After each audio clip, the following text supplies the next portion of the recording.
We have a bumper episode for you this morning. Yeah, we're going to be talking about the Infinity campaign that we're going to be launching shortly. We've got MicroArt Studio in to talk about their Infinity Kickstarter, and we have the guys in from Massive Awesome to tell us about a brand new game called Shattered Earth. You will definitely want to watch that. We're also giving away a pro-painted by Awaken Realms miniature from the Shattered Earth range that is just fabulous.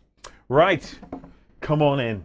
Fight for the Iron Kingdoms as a warcaster. Take control of the mighty jacks, arcane devices, and dark sorceries to bring the fight to the War Machine Hub on beastsofwar.com.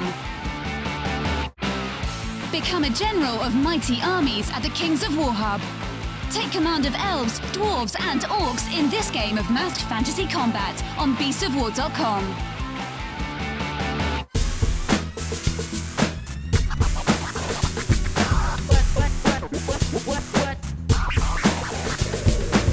Good morning, welcome to the Weekender. We're back. Yay, I'm joined by Justin. Morning. And of course, Ben on the screen. Hello, Ben on the screen. Hello there, guys. Okay, we have an enormous episode for you this morning. If you want to skip the interesting bits, remember there's that kind of interactive thing on at the front on YouTube that you can click through to. But let me get stuck straight into this because we do not have time to dilly-dally this morning. First piece of news is I'm giving you the 30-day warning because in early March we are going to be launching Beasts of War's first ever stab at a worldwide campaign. We're doing a worldwide campaign for Infinity with the guys over at Corvus Belli. All factions are going to be battling it out. If you fancy getting involved in that, now's a good time to go out and grab yourself a starter faction and things like that. Start putting it together because we hope and we think it's going to be an awful lot of fun. The campaign itself is going to run for a couple of months. So you'll have plenty of time to get some games in with your friends, and we have loads of goodies like we think there's going to be like achievements, there's going to be prizes, and there's going to be lots of charts and wizardry and shows from ourselves where we analyze, just like the general election, just what is happening in the battle. So are we going to have a big map with red and blue on it, just flickering between one and the other as things change? Just you wait and see. Okay, I'll wait and see what's going to happen. How cool this is going to be. Also, remember in this episode, you can win yourself a pro-painted Shattered Earth mini. Definitely stay tuned for that Shattered Earth segment. It's a fascinating world. It's actually my favorite mini from the entire set. So yeah, you want to watch that. I also want to say an enormous thank you to the Centurions. That's the name for the 100. Right. Is this our rip from the 300? Yeah, they are now the Centurions, and I think it's a fabulous thing. So, basically, last week we couldn't put a Weekender out on the front stage. My fault. Well, it was his fault-ish, because all the cameras were being utilized in the studio for Volsong filming. So we weren't able to dismantle it, take it down, or whatever. We had to jump in and do a quick how are you type thing. Yeah. And I put out a challenge saying, look, if we could just get 100 annual backstagers, people that join Backstage and take the annual option, we'd be able to pull in enough funds to help us start getting cameras and equipment in place to have 2 studios running simultaneously. Yep. So that would mean that we would have 2 fully fitted out studios for us to do both here and the cage, so we could be doing filming and stuff in the cage and filming in here at the same time. You guys have been rising to the challenge, and we are well on our way, but we're not there yet, okay? So we've had brand new backstagers, we've had people who've been watching us for years saying, oh, what the hell, I'll get in there and support you dudes, I'll help you out. Said, you know what, hell with it, I'm going to double up. Yeah, we've had backstagers who have also joined the Centurion Challenge by donating backstage passes. This is a little known thing. Up in that backstage menu, if you click the backstage menu, you can join backstage. You can also donate a backstage pass, and it was something that we launched a year or two ago. Something like that. And what it was people do ask how they can help support the show, and backstagers often ask, I'm already a backstager, but how can I support the shows even more? What we did was we set up this thing where you could donate a Backstage Pass. So what happens is you can buy a Backstage Pass. If you're buying it for somebody in particular, just buy your pass and then PM me or contact us through the contact form and say, hey, I've just donated a pass, but I'd like to give it to this username in particular. And that's not a problem. We'll then go into that person, girl or guy's user access and then hook them up with a year's worth of Backstage. If you don't have it for anybody in particular, what we do is we kind of keep it to the side, because over the last couple of years, especially with loads of people all falling on hard times, we were getting people saying, I would love to have been able to join Backstage, but these are my circumstances. Unfortunately, I can't do it. So what we've been doing is, where possible, we've been giving out either a few months Backstage access and stuff like that to help people out. Sometimes we also have kids who obviously don't have credit cards or don't have PayPal accounts and things like that, and they're whatever their circumstances are, they're not able to do that. And if we have passes in the thing to give, we do try to do that, to give them a couple of months access or something, so they can get in and get access to all the goodies and tutorials and things like that. So it's if you donate to us, we are giving it out as well.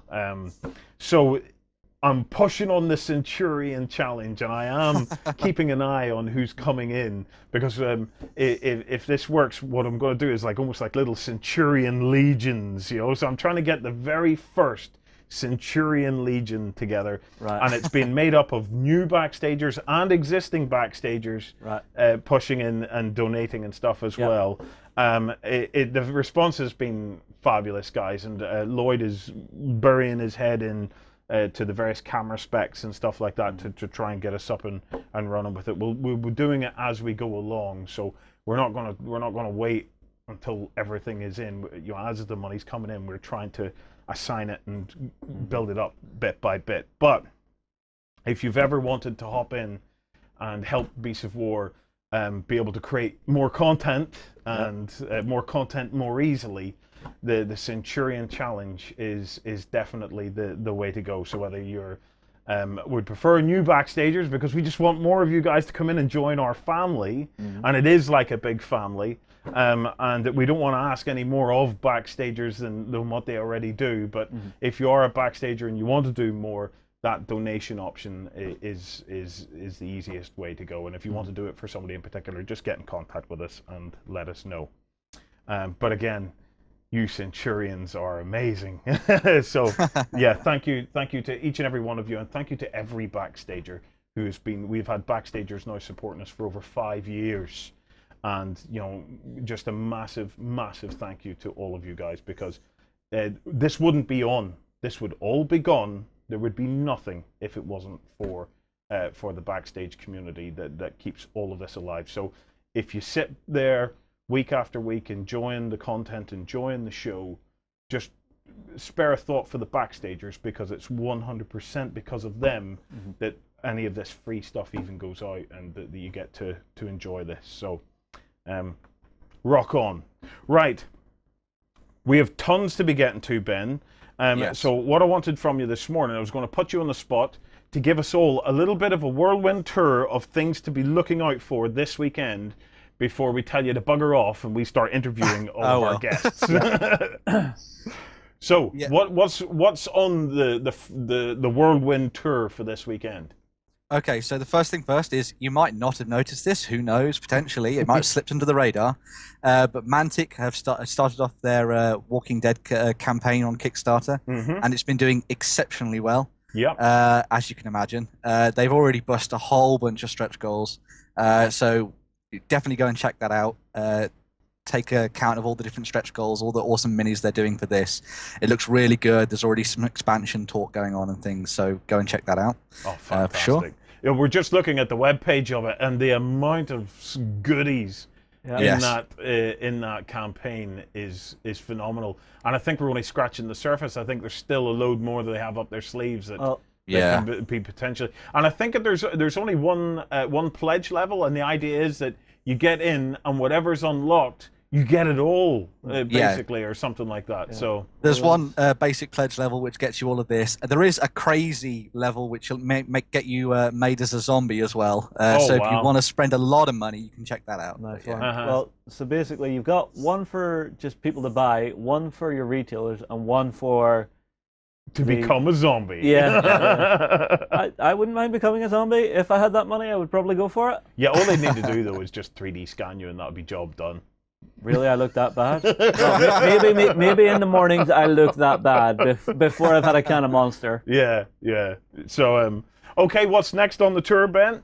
Okay, so talking of Backstagers, one of the things that Backstagers can watch is they can get involved with Hobby Lab, which is where we show you how to build a whole bunch of stuff out of everything that you might have laying around your kitchen and your garage and things like that. We recently did the start of the new series of this, which was the security fencing for modular stuff to use with modern and sci-fi. Yep. But as well, we've gone back and we're going to show all the original stuff that we looked at. So we're just rerunning some of the original Hobby Labs in case you've missed so if them. you missed out on it the first time, you can come back and check it out this time. Yeah. And this one we're looking at, first of all, is the Threshed and Ploughed Fields that we've used for bolt action and things like that. So not only us. I think this has now become the most popular method of doing fields and hedgerows in the world.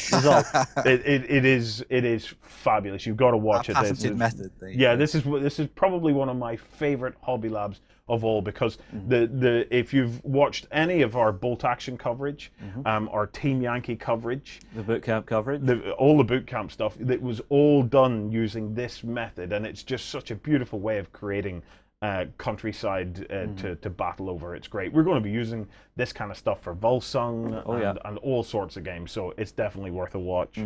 Okay, Ben, what's next? Well, a couple of weeks ago I talked about the community painting picks that I do. I'm going to try and do that again next week. So if you've got anything that you want to share, you can go over onto our hobby and painting forums. There should be a big thread there where people show off a lot of their stuff that they've been working on recently. Yeah, that's the What You Are Painting Now That's the one, thread. Yep. Now, you don't need to be a Backstager to access that thread, so if you come over and just open a free account with beastofwar.com, that is a huge thread that Calidors has been instrumental in fostering. He's a great community member who gives feedback on paint jobs and stuff like that, and just gets involved with the community so regularly. And everybody uploads what they're painting and stuff in there, helping each other, giving each other ideas, suggestions, tips, techniques. But you go in about once every couple of weeks or so, Ben, and start picking out some ones to showcase on the front page, yeah? Yeah, so I go in, pick out some of the ones that I think are really interesting, very different, from different ranges that you might not have seen that much of, and I'll pull them up onto the front page, and everyone can show off all their nice work. And it's a nice little thank you for people to coming. Thank you to people who've come in and shared their work with us and sort of are open to sort of talking about their designs and things like that. So it's good, yeah. Okay, anything else that we've got coming for next week? Yeah, so next week we're changing things up on the articles. We're leaving behind some of the sort of older history, and we're looking at new stuff. And we're going to be looking at modern wargaming again, and in particular, Force on Force. Darren Oliver and Oriskany, Jim Johnson, are going to be working on that together and bringing that to the website. So we'll see that over the next couple of weeks. And as well as that, something for hobbyists, we're also looking at airbrushing and sort of how to use the compactors, I think, what are they called? Yeah, you know what, airbrush technology and things like that. So how all that comes together. That's the one, compressors, not compactors. I'm thinking of Star Wars, that's right. Okay. Compacting air. This is a new technology, Ben. Coming to Kickstarter. This is like magnets all over again. Yeah. But yes, and that's by Tim Chubb, so watch out for that next week as well. Fantastic. Cool. Well, look, Ben, thank you for joining us. We're going to let you bugger off now, and I'm going to leave the studio too and let you talk to our first guest. Yeah, we have Lukash from Microworks Studio talking about the new Kickstarter for their Infinity Terrain coming very, very soon. So we'll tell you about some hubs, and I'll be right back. From Viking halls to the cities of the future, terrain buffs will love our foreground hub. Watch gaming tables of all genres come to life at beastofwar.com. time for 28mm World War II action. Will you recreate history or reshape it your way? On the Bolt Action Hub at beastsofwar.com. Okay, everyone, I'm back with Lukash, and we have a bit of an announcement for you. There is a new Kickstarter coming from MicroArt Studio. Yes. I assume this is what you're making in it. Yes, this is a Kickstarter for the gaming mat and some new Infinity terrain. So it is all geared towards Infinity players. So if you were wondering why we are keeping close lips about our new Infinity stuff, well, this is it. Okay, very cool. Well, I'm seeing an absolute ton. You guys are going ambitious with this particular Kickstarter because you're doing a lot of stuff. Yes, our original stuff was the first HDF terrain for the Infinity, the first official one. There are lots of other companies springing up doing terrain for Infinity. Now our terrain have been a bit outdated. Now we have actually worked very, very hard to put it through tests and actually run it through the games of Infinity, so it's all working beautifully with Infinity and actually with those models. I will say your stuff is quite hard wearing as well, because if you have a look on the table here, you'll see something that you'll probably recognize, which is one of our original buildings that we used for our first Infinity Week, which is one of these big red ones, and red and white ones. And they have stood up really well to the test of time, because it's what? At least 3 or 4 years? Yeah, I believe so. I don't know the actual number. Well, it's something along those lines, guys, if you want to go back and check it. But we have had this stuff for a very long time, and we still use it today in our Infinity Weeks. Yeah. Now, but hopefully now we'll have new stuff. Now we are still following the same theme, so all of our new stuff will fit and work with our existing stuff. So if you have had any of our stuff, or if you are wondering if you want to pick some of our stuff, and will the new stuff fit with it? Do I go new? Do I go old? Yes, it all fits. For instance, this staircase. It is designed to actually add something that Infinity players for ages have been waiting for from MicroArt. Well, let's get it on the camera and open it up. Okay. So this little building here is what you're talking about. So if we move some of our stuff slightly back, I can get it onto our closer shot here. So we have our lovely little building here. Yes. And now as you can see, all the doors do doors pop out. falling up. Yeah. So these are popping up, so you can. Well, we did pop these out earlier to see how they looked. But what you get on the inside of this, along here, you do have windows you can pop out as well if you want to get lines of sight in through here. You can actually shoot inside. Yeah. Your doors all pop out. But inside, what you're getting is a really nice spiral staircase that you can get your miniatures onto. So I think we have a couple here, painted by Romas. So this is the test. You're being trusted with our house miniatures from Roman, and yeah, they fit perfectly on the steps, and I almost knocked one over, of course. So really, really well done. I'm really impressed. The door to this particular building is wide enough so that S4 silhouette can go through, so all your remotes can go into this building. This was something that the original apartment wouldn't allow. So you can actually now, and it fits the original apartment really well, so maybe we can show it. Yeah, sure. Give me 1 second. I will put this back together and knock another door out. We did have a bit of a play around with this earlier. So if we put this across to you, I'll grab our apartment building and get it brought in here. So we have our apartment building sitting on the gaming mat, ready to go. And you're wanting to link one into the other. Yeah, so it will fit on any wall that there is a door on. So suddenly you can start to do larger apartment complexes and stuff, which will be very, very cool. Yeah, exactly. I'm also noticing one other thing. Now, you pulled out one of our support struts. Yes. And I was sitting there going, why are you taking it apart? Well, here's why. We also have some of the new adverts, the holo adverts for Infinity. This is just a minor thing, but it really adds a lot of color to the table. And a bit of flavor to your buildings. Yeah, because... and a bit of flavor. Also, if you put them on the ground floor, then you get a bit more cover on the edges. Yeah. So that's also something for Infinity players to and consider. It works with the older buildings as we're showing here. So you can just pull the component out, put the new one in, and off you go. Yes. Which is very, very cool. What companies do we have here? Travel Inc. Be there yesterday. Good slogan. Right. Good slogan. Rings a bell. Rings a bell. I've seen. I think I've seen a film or 2 or 3 about this. Chemical Dynamics. Yeah. So these ads, so Yeah. hollow ads, are actually the result of a competition we ran like 3 years back on Infinity forums. So we have sent the stuff to the people that have taken part in the competition. Yeah. And it is only now that we actually managed to release them. But thank you all for your commitment. We really appreciate it. The designs were superb. And thank you. Yeah, well, I've got a selection of them here. I'll quickly show them to the close camera. I'm not sure how well you'll see them, but whenever you're talking about bright colors, there are a lot of different ones you can pick from here. Hang on. What have you got? Micro Arms Studios, your friendly local firearms dealer. Cheeky. But they are very cool, and they are something that just adds a little bit more flavor to your table. So yeah, definitely a good idea. Now, there are some other things going for this Kickstarter. There is the terrain, like this humongous warehouse. Yeah. Well, let's show the walkways first. Okay. Because they're the interesting one for me, because they're a complete redesign on the old stuff. A complete redesign, yeah. So, as you can see, you've got your staircases and your higher walkways. What's changed is all the legs and the way they actually go together. Now, I've got one here that is completely unbuilt, so I'm going to quickly put it together on camera. So this is always risky whenever you decide to do something live on camera, because it could go horribly wrong and then you look like an idiot. But this seems to be working so far, so am I going to manage it? So we've got our thing sitting standing. Happy enough? Next up, we'll get our side panels on. So upside down. Come on.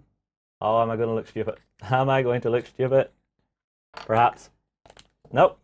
There we go. There's one. Do you want me to hold it for you, maybe, while you are trying to fiddle with those tiny bits? No, it's absolutely fine, because it is going together reasonably well. So the next bit is the two little side components. These should be easy. He said as he failed. So Justin. There we go. So that's it put together. And then there are two little widgets sitting, which you use to actually put it into the rest of the terrain. So I'll lift it off camera to do this, just so I don't look stupid. I always look stupid. No, it's just you, Justin. It's just me. But no, look, that's it together. So how long did that take? A minute? Something about this. Okay. And then whenever you put it on the table, you can just hook it into the rest of it, like so. And so it's a completely modular game system, which I really, really like. It's always nice. Okay. So this design is pretty smart. There are, for example, some small cuts on the side panels. Oh yes, I forgot about those. Yeah, so you can cut them out completely, and then you can have a 90-degree angle. Otherwise, impossible with this sort of this is if you're design. Doing an inner 90-degree turn. I see. Very clever. Yeah. So the legs were completely redesigned to actually take less space on the table and provide cover, which is very important in Infinity. Yeah. I will say this, they go on a lot easier than the first ones you designed. And are much more sturdy. Yeah, well, I did see Warren one day putting one together. Him like a fool, he had actually spray painted it before building it. So that increased the dimensions of it ever so slightly. Which is just enough to make it not fit. And he couldn't figure it out until I came along with a craft knife and went... And then spray paint with HDF. The tolerance is just so small with laser cut HDF. Whenever we get a faulty batch of HDF, because this stuff is made in sold in those sheets, and whenever we get a faulty batch that is like 3.1 millimeter thick, it causes a lot of problems. Yeah. It's one of the things you have to be careful of. But it's one piece of advice I'll give to anyone who works with HDF terrain.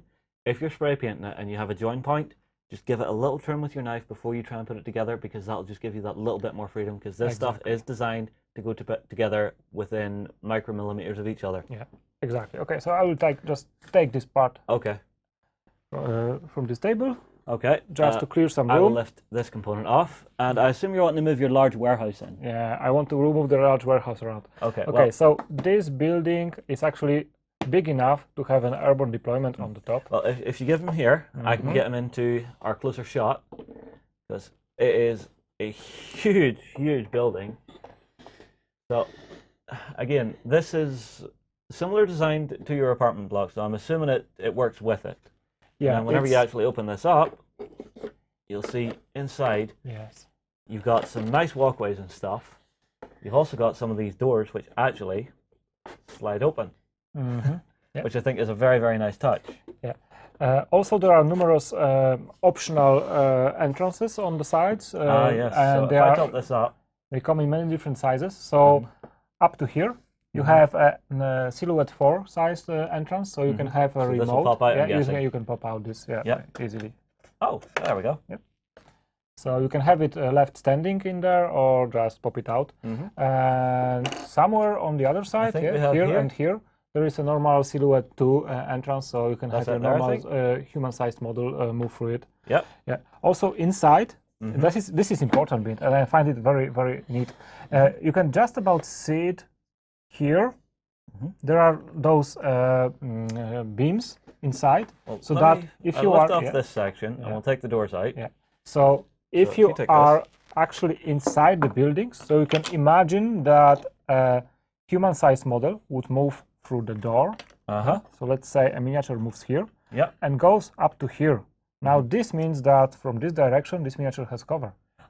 So you have some bulkheads coming out into the Yeah, building. so you can actually play in this building and not have a complete mess. Yeah, although I can see a nice sci-fi vehicle being pumped into Yes, here. the Infinity. The largest door are large enough that an S7 or S8, so that's your Tags. the tags, the cutter, the Magariba, all can go inside. Very, very cool. It's a really, really nice system you've built here. Also, there are some extra ladders, Yes. so you can just actually customize how the inside goes Yeah. together. now. As you can see from the construction of the building, it is actually constructed in blocks, so you can make it as short or as long as you like with multiple sets. Nice. Very nice. Although I'm guessing the height stays the same because Yeah, we do unfortunately, have these doors. the construction of the sliding doors dictates the height.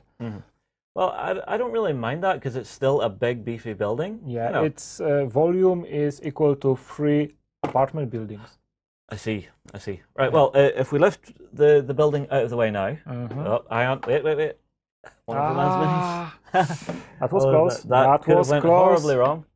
The other thing that seems to be coming in this Kickstarter, now correct me if I'm wrong, we also seem to have these wall sections, which are a redesign on some of your stuff. Yes, the wall we actually had before was resin and was quite expensive because basically resin is the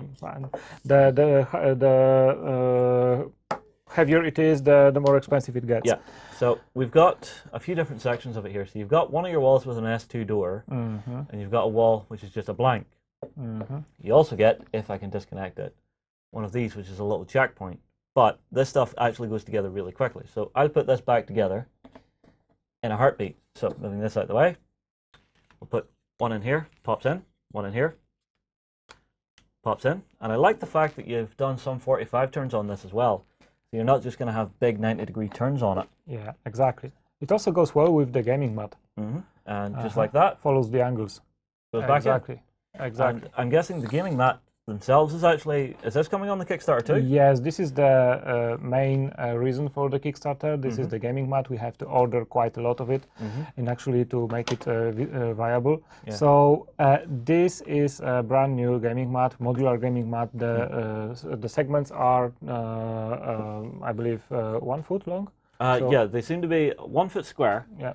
So this is actually going to be really easy to store. So you're yes, not going to have it is. a big, Just massive roll of it. No rolling. You just put a stack of them in a box on a shelf, and off you go. they never bend. Now this is the same mousepad material that most of our other high-quality mats are made, and the design is basically broken into 2 different areas of the city. One is more like the communal city to go with the apartment buildings. Yeah, so and I'm the guessing other, that's all of our street sections that we're seeing here. yeah, street sections and these concrete tiles here, as you can show. Oh, so this where you sort of the Yeah, helipad? this is what like helipad and those panels. Yeah. And the other more industrial section has those Well, if you give it here, has Yeah, those so it's like got more heavy of duty the- industrial concrete squares, yeah, and there is more wear and tear there, like you would have on a basically heavy duty industrial segment. very, very nice.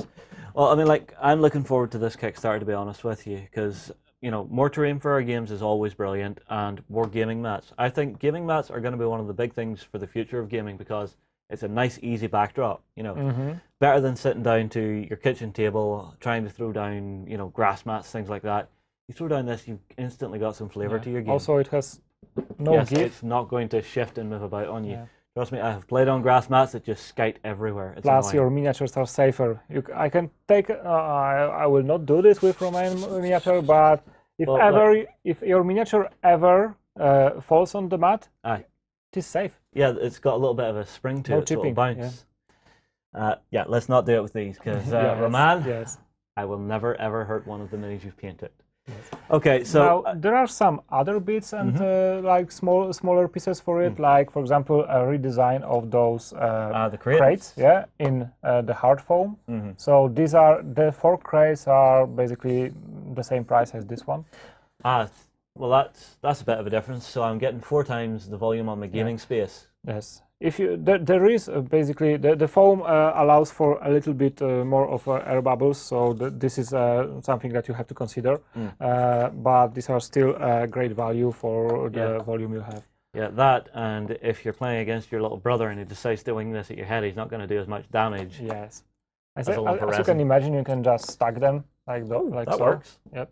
Yeah. So you can have a big stack of crates pretty easily. Yeah, so you can really play around with it. Yeah, we also have some very cool little containers. These? All right, well, so we'll I always left it out. So we'll start with the... Now, these you'll probably have seen before. We actually painted some of these up for our Infinity Boot Camp. So these are your standard containers, so very, very old school industrial. Now, you just have the Mark II containers, so they are more sci-fi tech looking, more in line with Infinity. Yeah, I quite like the look of these. Yeah, unfortunately, you know, you will definitely have them painted at some point in the future, so you will definitely will be able to... Trust me, this kind of terrain is perfect for so many different games, even beyond Infinity. And now there is also a third type of this terrain. So we have some kind of sci-fi silos. So these all will be also available at the Kickstarter. So depending on the pledge, there will be like a mat plus some terrain, or some more terrain. So I will not go into details right now. It will be out soon. Well, I tell you what, we'll call it at that. We'll get back to the main show. So guys, we'll tell you about some hubs, and hopefully you're excited about some new Infinity terrain. Humanity has been driven from Earth, but now it's time to take it back.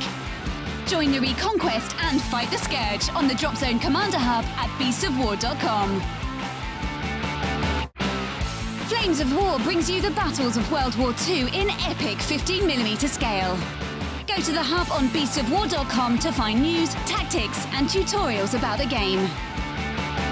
I tell you what, They've done a good job with this. Really nice terrain coming out. I love the changes they've made, especially with the way that the platforms now don't have that same leg system. Yeah. Because on the Gen 1 stuff, I found it just a little fragile in places. Yes. But this stuff is so much better to work with. Yeah, and it seems so much quicker to put together as well. Yeah, definitely. And that wall system they're putting in now is going to be so useful for Infinity, simply because you have to cut those lines of fire, and with it just being nice little segments, you can just lay them off buildings, just poking out here, there, and everywhere to really cut it down. Okay, well, keep your eyes open for that. Yeah. While we're on the topic of Infinity-related Kickstarters, we have this is a new Kickstarter from Antonosity Studio, where they've created this thing called the Infinity Box. Okay, so the Kickstarter's for the Infinity Box, and some there's going to be templates, and there's also kind of like an advertising hoarding board and stuff in there. I'm actually lucky enough that I have a sample here in the show, so you can see the inside. But as much as the pictures are good, what do you see the real thing? I like this thing. So this is the beautiful little Infinity game box.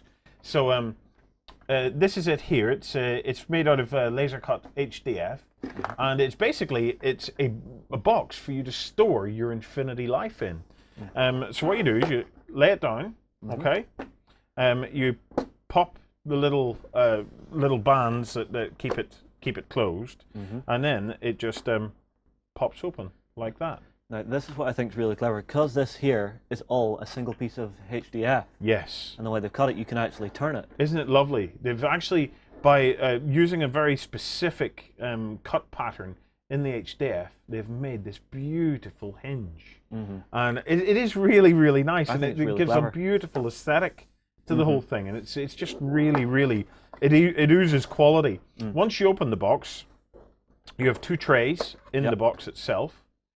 So you have this top tray where you can put all your templates. Now these are some of the new templates that are part of the Kickstarter. Yeah. So brand new, beautiful looking Infinity templates. Yeah. So that would be our Jump Trooper and Smoke template. Our Chain Rifle template. Yeah. See if you can see the detail on them. That would be our Shotgun and Light Flamer, Yeah. which is a very nice piece. Measuring stick. We all need them. Yeah. And then you've got this stuff here. Which are wedges. Wedges. All right. The other thing you have in it are these 2 little dinky rods. Okay. And what you do with them is you hook them through the side there, like so. So Yeah. If you want to get one, I'll get the other. Yeah. So there's one. Okay. And it just goes in like that. And then you pop that up. I'll give you the wrong one. Hang on. You take that one, and I'll take this one. Right. Okay. So it pops in like that. All right, you're in the second hole. Yes, so I'm in I'll the second match. hole. And then it pops in onto the second hole again, And if I can find like my one. that. And it creates this kind of a platform where you can then either pop that in like that, so as you can have your tray for all of your templates and stuff sitting like so.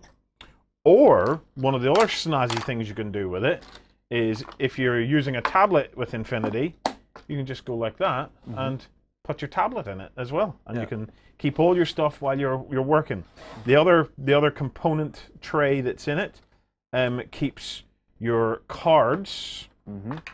So the new kind of mission deck of cards from for Infinity, and as you draw your cards, you actually have little slots that you can slot each of them into, and each one is designed to be slightly lower than the other, so you can actually see the titles on them. It's really, really nice. What makes this not a box is the attention to detail. It's a gaming dashboard. It is like a gaming dashboard, isn't it? You know, I can see this working for more than just Infinity, to be honest with you. I would love to have this for other systems like War Machine. Absolutely. I would love to have this for 40k. Hell You know, for all my 40k tokens, my dice, my Maelstrom cards, everything in there.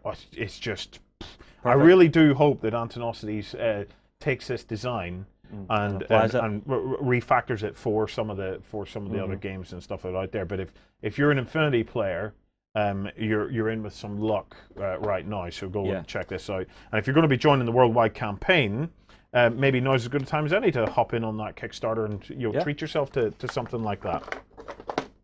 So not only that, but the other thing that we have to have a look at is this nice big signage piece. Yes, it's a piece of signage. Okay, quite cool. Now we all know that Infinity loves having all the snazzy signage all over the place.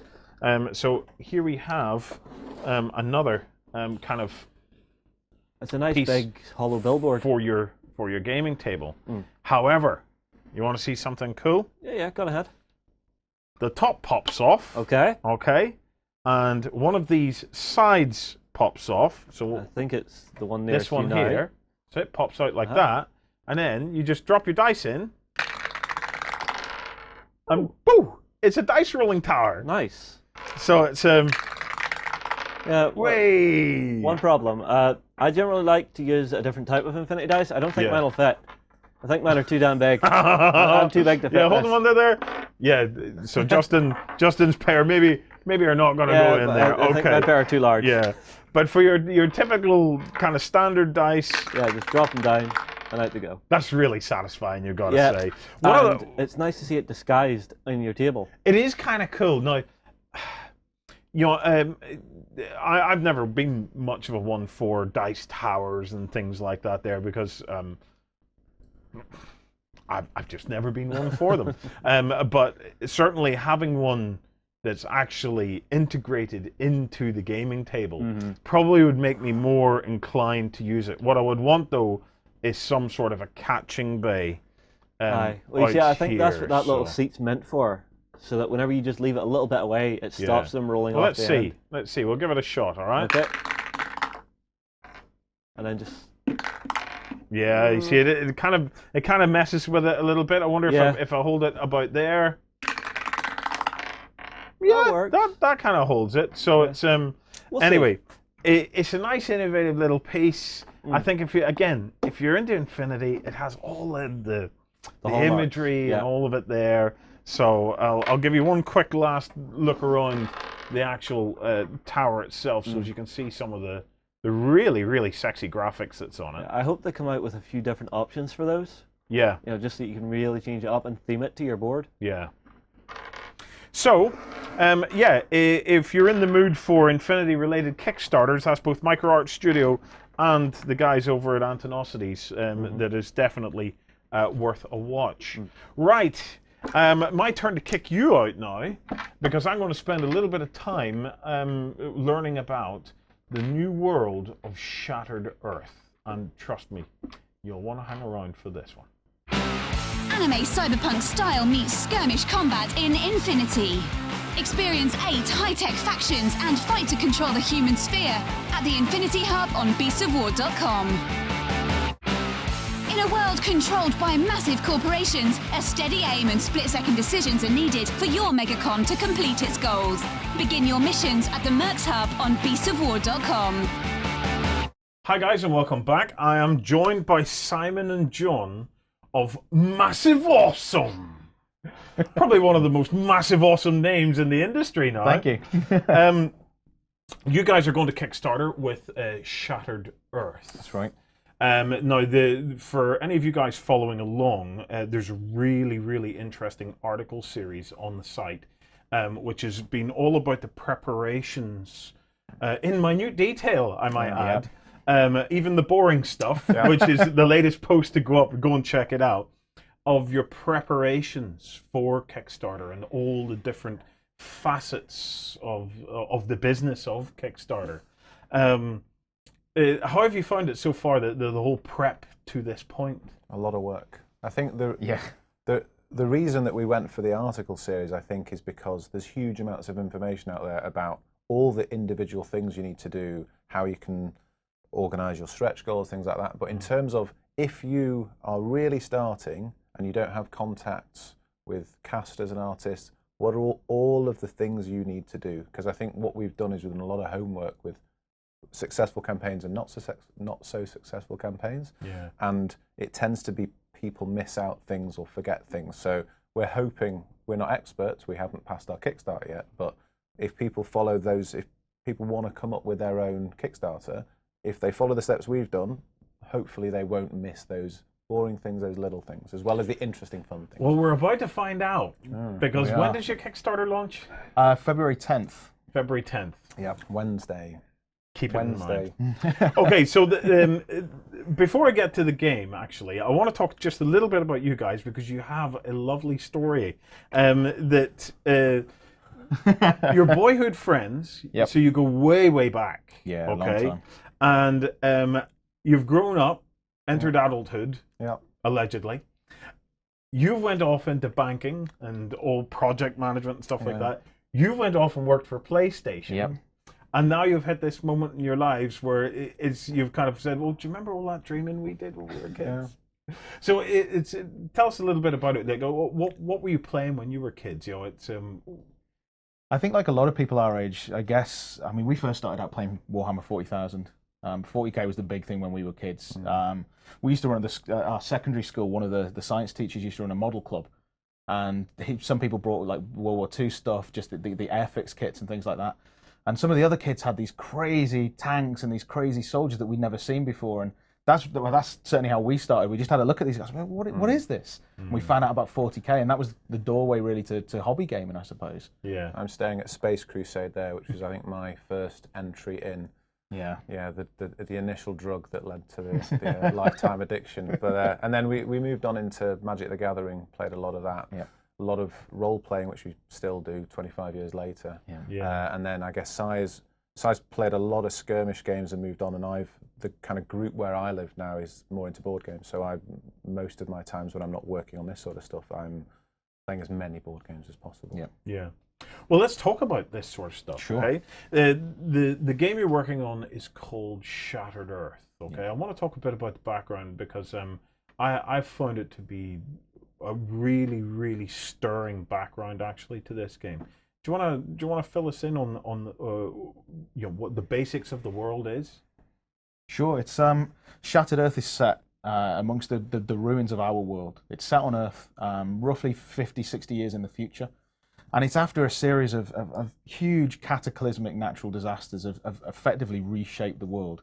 So the world Shattered Earth, the game is named after the way the Earth has become, essentially. This is a broken world now. Mm-hmm. So the land itself has changed, tectonic plates have shifted, continents have split apart. And so this is not just a metaphorical, it's changed the shape of the world. It has literally. Yeah. If you think about how the Earth looked hundreds of millions of years ago and how it will look in hundreds of millions of years, we've accelerated that by a factor of 100 million. And we've done it over 20, 30 years. The continents have completely shifted, which feeds into why the factions that we have exist, because in a lot of cases, countries have been pushed together and they're forced to work together. Mm-hmm. And where there are areas of oil, they are still there, but they are now fought over. And then there's the ether aspect, which I'm sure we'll come to, which is perhaps why Earth was shattered so extremely, because we've got this link to not another dimension, but the immaterial, effectively. Yeah. Well, actually, do we know what caused this, 100 million years worth of tectonic movement to take place in such a short space of time? We hint at it in the backstory, and that's one of the I guess one of the main conceits in the game is this suggestion that the natural disasters weren't necessarily all that natural. Mm-hmm. They were so frequent, so cataclysmic. Each one was an extinction level event, and it pushed the world to breaking point. And what humanity has discovered in the wake of this, is that there was this mirror world, if you like, another world that ran parallel to ours that we call the immateria. And the immateria is the world of dreams and nightmares. And we make some suggestions and some hints in the backstory about this world of dreams is the place that the human consciousness goes to when we dream, when we're asleep. Do we actually visit this place? Does our subconscious travel there, or are we creating it as we dream? And again, it's that's part of the fiction. We don't fully explain that, simply because humanity, as it currently stands, doesn't fully understand this world either. Mm-hmm. And they're only starting to explore. I mean, this is set probably maybe 30 years after the last of these extinction level events. So the world has been completely reshaped, if you like. And something 20% of the current population are still alive. 80% of the world was just wiped out. Yeah. So they're trying. They've been rebuilding for 3 decades. Mm-hmm. And trying to get a handle on, trying to make sense of this world now. Yeah. And then after this 30 years, they've started to really understand this immateria, this new world, and that's created such another huge, almost another cataclysmic event, if you like. Just after they've picked themselves up, dusted themselves down, now they've got something else to deal with. And the main things apart from the immateria are the fact that there's this new energy source called ether, or ether, depending on how you want to pronounce it, and that there are breaches, which a lot of the scenarios in the game will be playing over those breaches. And from there comes this energy source, which all of the different factions use in different ways. Some use it to augment themselves, some for defense, some to make their weapons better. Mm-hmm. And then there is of the 5 original factions in the starter game, 4 are human, and 1 is completely immateria, the Deathless. And they don't have traditional weapons. They are purely etheric. All of their weaponry, all of their way of attacking is ether. So humans have been dealing with the fact that the world's gone to pot, and also there's this new energy source they need to look for, and also there are these monsters popping up out of breaches, randomly eating people or whatever, and then disappearing again. And they don't seem to know why. They're not trying to take over the world. Maybe they're being attacking, maybe defensive. Book 1, we don't know. Yeah. Now, in actually describing the world as it stands, when you're talking cataclysms, like mountain ranges have just occurred. I believe that as it currently stands, China is being completely it's annexed. cut off. Yeah, It's behind him, completely impassable, huge mountain ranges. So at this stage, we don't even know what has happened or taken place within China. In the upper atmosphere, because of all of the volcanism and everything, you're now looking in the upper atmosphere of huge winds and ash and stuff. So flight is no longer possible. If you remember the volcano above Finland, I think it was a couple of years ago. Imagine that over the whole world permanently. Yeah. So we don't have any kind of intercontinental flight. Some of the units have very short, sort of 20-meter range flight, but the way that the surviving humans have ventured out into the world is on land, and land is pretty hard to. It's not impassable, but it's hard to traverse. Yeah, and you've also. Let's talk about the geopolitics then, and how that has changed, and how that's reflected in the actual factions. So, unlike other post-apocalyptic settings, government still exists. There are standing armies. There are other kind of, I suppose, survivalists, anarchists, and things like that there. But we still have the basic structure of society. Yeah. And it seems from talking to you guys that the best way to kind of put this is that we're in this game, we're not seeing humanity at its lowest. What we're actually at the point is where the technology, because of the introduction of ether and stuff, is now a bit ahead of where it would be today. For sure, yeah. But they're on the cusp Yeah. of the kind of World War II-esque military development type thing. It's very much the new frontier. These are the new pioneers. The world may have been reshaped, but the resources are still out there. There's still oil out there. There's still minerals out there, and they have become even more important now because they're such harder to get at. The infrastructure's all gone. Yeah. Yeah, absolutely. But people still need oil. People still need access to these resources because they're still valuable. And so a lot of the time, for most of the factions in the game, they're fighting over territory. They're trying to reshape the world. A lot of the factions see this as an opportunity to wipe the slate clean and to rebuild and start again. And they all have their own different ideologies about the way the world should be. And as you said before, the lowest was when all this was happening. People were dying. They didn't know why. Monsters were turning up. They didn't understand really any of it.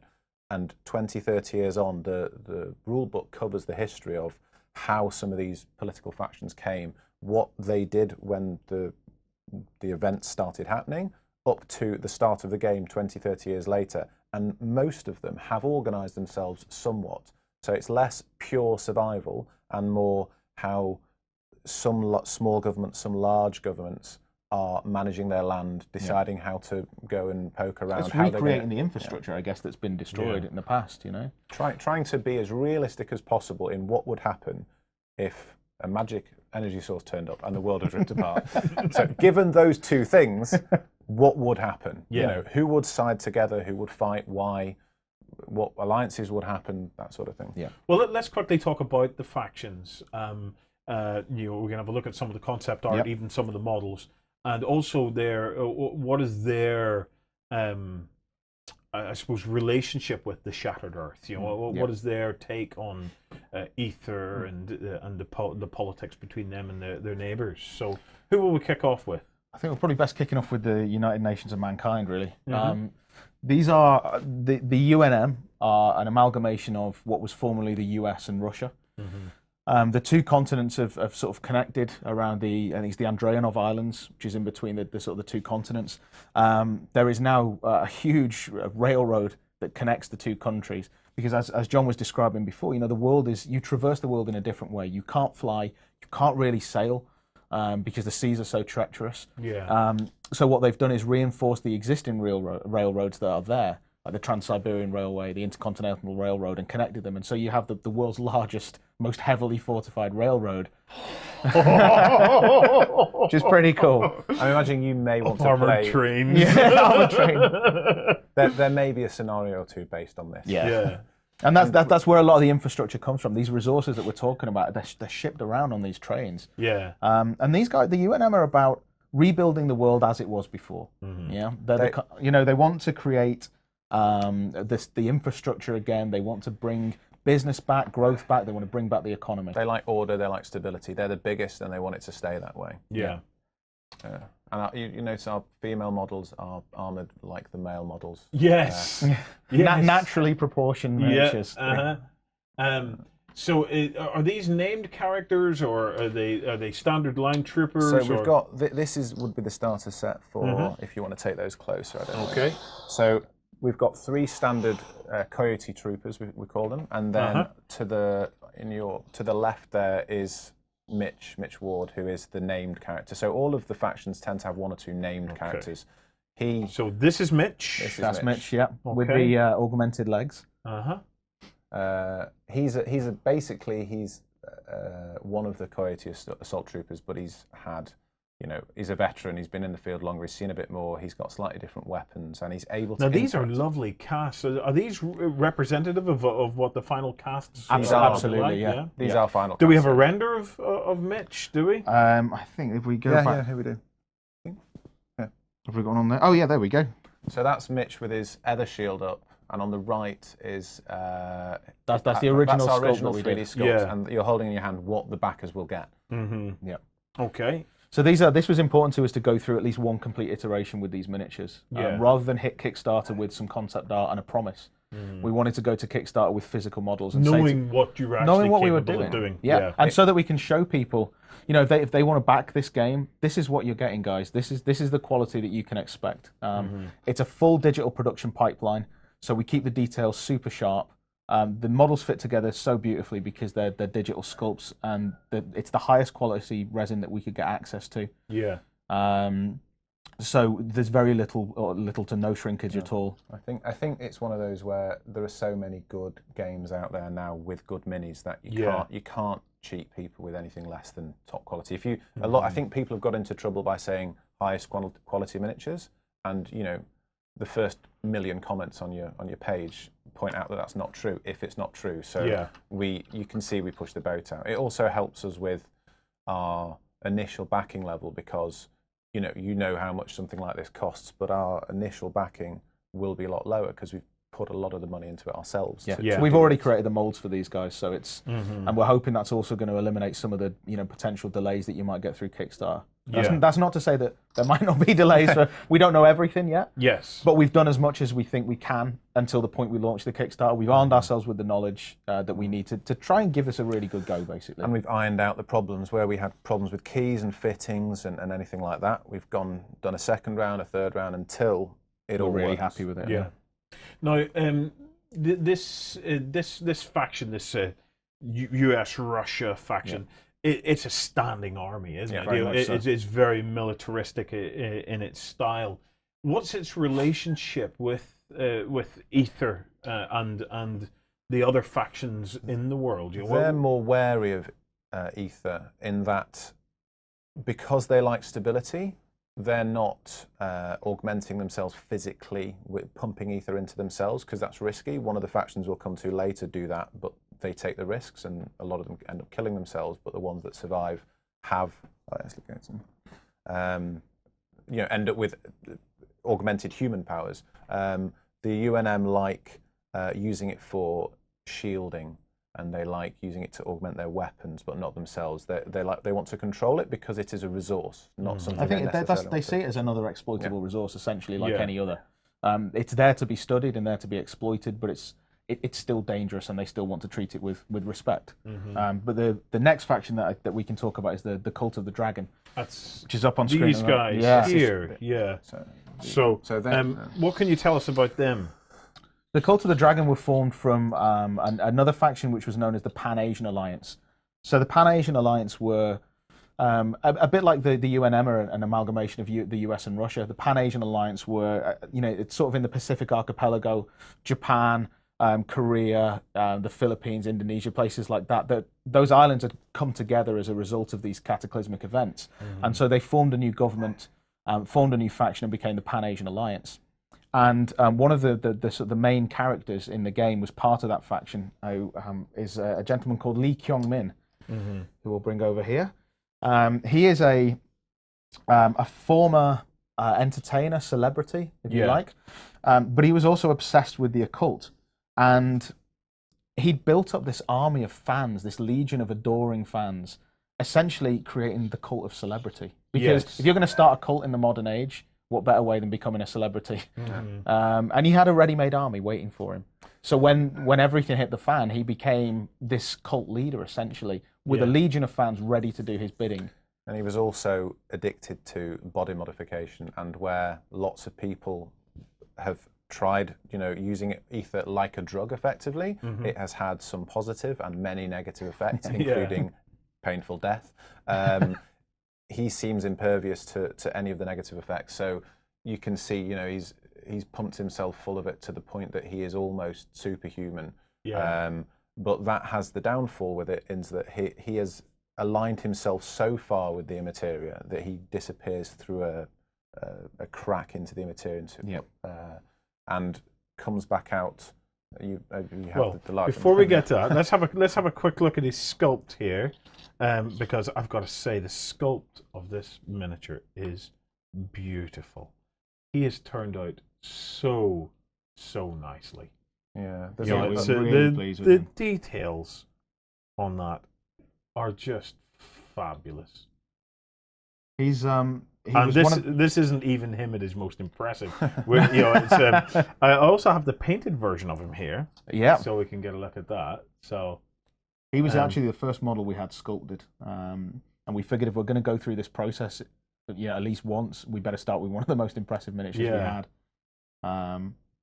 So he effectively disappears through a breach one day because he is unafraid of the immateria, he's unafraid of death, and he, again, without going too much into his backstory, he feels an alignment with a Nordic god called Jormungandr, the world serpent. Yeah, the story of the Ouroboros, the serpent eating its own tail. And through the game, there'll be lots of different characters that align themselves with different deathless gods, and they're all based on myth and legend from reality in the geographical region that they were legends in. And during the game, Lee Kyung-min turns up in two ways: his human way and his manifested Jormungandr. What do you see, guys? Jormungandr. So here we have just an utterly stunning miniature.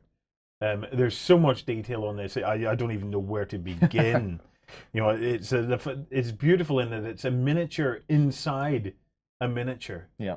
Just look at it. It is incredible. I managed to put that together, and I am no modelling expert, so it's an enjoyable half hour getting him to look like that, basically. Yeah. And I think that's the advantage of basically having a digital pipeline. Because all the keys fit really nice. So let me show you the concept art again, just so you can get a look at it, because now I've got a real treat of the actual pro-painted version of him. So this was painted by Robert Carlson, most people will know as Rogland. Incredibly talented painter. We were really happy to be able to work with him, and he's just done a phenomenal job with the paint scheme on that. I think, it's just incredible. I think it's one of those things, as you say, we're a new company. People have no reason to trust us yet because we haven't put anything out. So we wanted to push the boat out and go through an entire production process from idea to drawings to digital sculpt to physical resin model to painted mini to say, this is what you get. I mean, this is the quality that we're aiming for. These aren't, non-production models. These aren't anything different. We're not recasting anything. That's what you get. If you can paint as well as Robert Carlson, that's what you'll get. If you're like me, it might look somewhere a little bit different. Might look a little bit different, but the detail on the model will be there.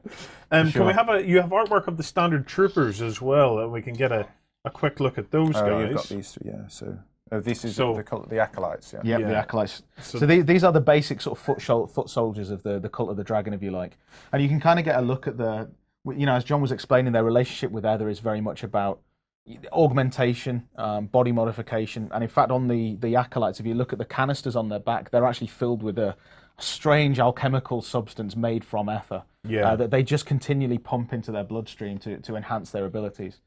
So the ones that have survived are formidable melee. It combats, truly is a basically. survival of the fittest in their Very case, much isn't so. it? So Well, they believe in Chaos Camp, the struggle against chaos. It's one of the oldest sort of stories in history and myth and legend, if you like. yeah, And they believe in total freedom. That's their ideology. The tenet, do as thou wilt shall be the whole of the law. That's what they believe in. They believe in freedom of expression, even freedom to kill if they feel it, if they want to do so. yeah, So they're not necessarily, there is a reason for the chaos that they're creating. Essentially, it's not just unobstructed. It is pure freedom for humanity, and they see the cataclysm as a way to just reset everything. Yeah. And if they find any other breach that they want to go and exploit, if someone else is in the way, they're not killing those people for the sake of it. They're killing them because they want to get to the end. Yeah. There's a purpose someone behind is in their way. If that's a human life, they don't care. Well, I have the painted versions here as well. So if I can, let's hold these up so as you can see them. So let me try and get out You of can the see way a they've little got bit. effectively, they've implanted themselves directly into the back, and they've got these tubes enabling them to. The miniatures are exquisite. It's the tiny, beautiful little details, and the proportions they are.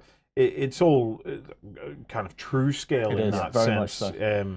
And the miniatures are beautifully proportioned. But I think one of the things that stands out for me most is that sense of flow, that sense of motion. Yeah. In the miniatures has been captured really, really well. It's taken a while for Digital Sculpt to get that nailed, but it's certainly nailed in these miniatures. In terms of you do get that sense of the flow, that sense of the movement. Yeah, it's I from think them. Listening to the reviews and playing with models ourselves, it's obvious when something has a lot of nice detail but just looks a bit static. Yeah. And we've been lucky to work with some really good artists and some really good sculptors who understand, how motion can be captured. So you have a dynamic looking army rather than kind of, static plodding foot soldiers. And these guys, they charge at you and punch you in the face with etheric powered fists. So if they were sort of standing just two-footed, it wouldn't They've really fit got the to look game. like they mean business, Yeah. Um, So next up, this is an interesting one. Yeah. What's this next faction then?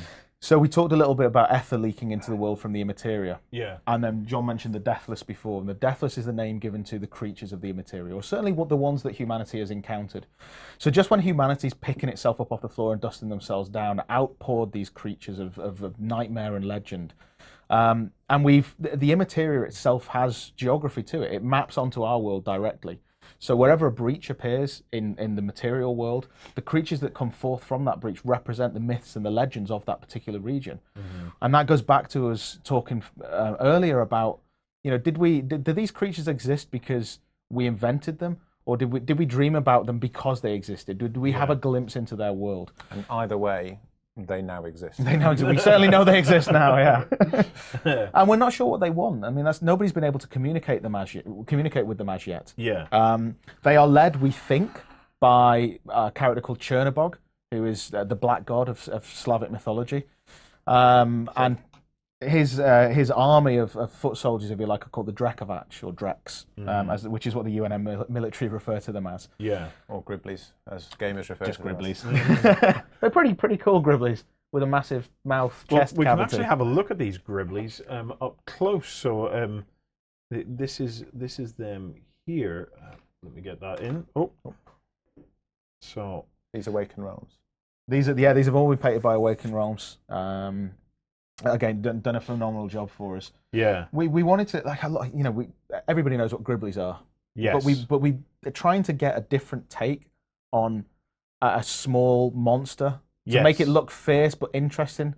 It was such a challenge. And we're lucky enough to work with some really talented people. An artist called Marco Caradonna is the concept artist behind the entire Deathless faction. Yeah. There's a huge, Guillermo del Toro influence, Guy Davis, Mike Mignola. It's that kind of feel. You get, the usual kind of multiple arms, multiple head options, so you can, give your you can guys mix and different, match with these guys for different sure. looks. It's and what's with the chests? Or is that ether That's that it, we're yeah. seeing in the chests? You'll there? notice that kind of turquoisey colour that is in the back pumps on the acolytes, on Yeah. the tail of Jormungandr. That's the colour we're using to kind of represent ether at the moment. Yeah. So this kind of color That's right. here, and And so the Deathless, because they are born from the Immateria, they have a symbiotic relationship with Ether. Yeah. So they don't have access to technology, but instead they can. Essentially, if you want to equate it to magic, our magic users in the game, we call them shapers. yes, And the power, Ether as a power, is in its purest form the power to shape reality. So the way that in your dreams you can construct anything you want, you can anything you imagine can happen. That is the power of Ether. Yeah. The ability to transform what would be in a dream and make it manifest in the real world. And that's what the Deathless are all about. And who's this character here? So that's Chernobog, that's the Black God himself. Yeah. So he is, to all intents and purposes, as far as humanity knows, he is the overall commander, if you like, if such a thing can be said for the Deathless. But right now, we just don't know too much about them. Yeah. We know that they're here. We don't necessarily know what they want, other than the fact that they're wiping us out, and we need to push back against them. No, there's another 2 factions. There are, yeah. In the works. So the Kickstarter will make these. You have starter sets for these 3 factions, which we've already sculpted and made, and then we want the first couple of stretch goals are to unlock the next 2 factions. So the initial version of the game will have 5 complete factions. That's right. So these guys are from the Children of the One True God. So again, following on from what would happen, there's an Arabic plate that really exists. This has been torn apart in the Shattered Earth version. And effectively is kind of a floating island that contains Jerusalem, obviously. And as you can imagine, a lot of people with faith around the world of various faiths see this cataclysmic event as what their holy book told them was going to happen, and they see Ether as some kind of holy power. In 70 years in the future, we've had what we call the prophet, who has spoken to all the people of faith and effectively in some ways brought them together. So we don't have kind of Christian armies, Jewish armies, Islamic armies. So it's like almost like all Abrahamic That's right. Yeah. religions of united Yeah. at this point of the apocalypse, as Exactly. they say it. Yeah. Essentially, yeah. They worship the prophet and Ether because that is their holy power. There are bits of infighting, obviously. If you take people with thousands-year-old religious beliefs and put them together, they believe in the prophet, but they each have their own version of the prophet, exactly. And their reason for being is to spread the word of the prophet, proselytize around the world, and also to defend their area. That part of the world is rich in oil, obviously. So there isn't just Ether, there is oil and there is Ether in that region. So they have to be defensive geopolitically.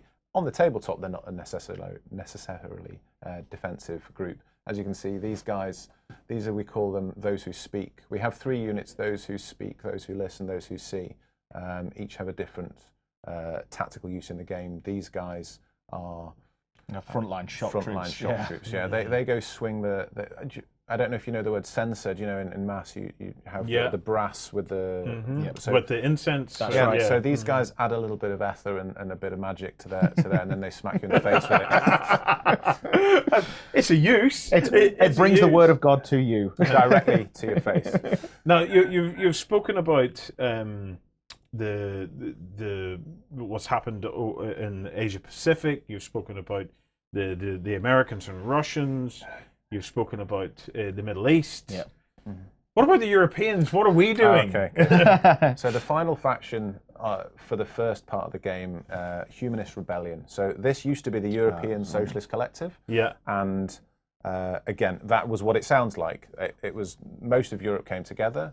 They allied with. Oh, so we're looking at the one on the left here. Yeah. They allied with America, and then in the period of the game, sort of between the event and the start of the Shattered Earth game, which is maybe 70 years from now, there was a problem between the ideologies of Europe and America, and they split off and they've become their own kind of forward-thinking, progressive faction. They see Ether as a way of bettering humanity, the next stage of evolution. Again, we're looking at the left here, not the right. Biomancer is one of the cultists. So this is Aurora on the left. She has been physically augmented to the point that there are rumours as to whether she is fully human or is she an AI in human form. Yeah. We'll cover that in some of the more localised stories in the game.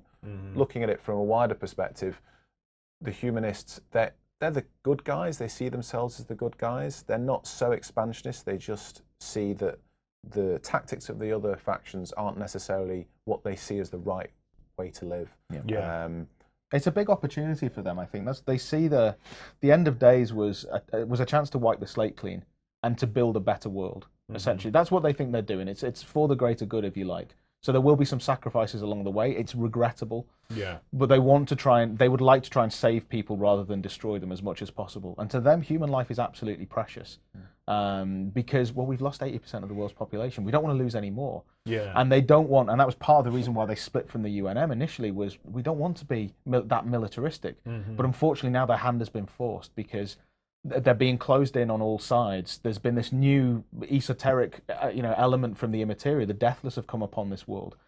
So they need to do something about it. They're going to have to fight back. And that's why they are now known as the Humanist Rebellion. They are an out-and-out rebellion now. Yeah. It's interesting from the point of view of the factions. Each has a very different relationship with Ether. Some pump it into themselves. Some are pure Ether. And stepping up to kind of the UNM, who don't like to use it so much, or they're wary of it. The humanists are kind of in the middle where they're happy to augment themselves, but also with technology, not just with Ether, and they use it to kind of further themselves physically. But each of the factions has a level of technology and a level of Ether use, which is different for each one. So that leads to completely different, strategies and tactics with each of the different factions within the game. Which it perfectly leads us to the third part of the trinity of a good game design.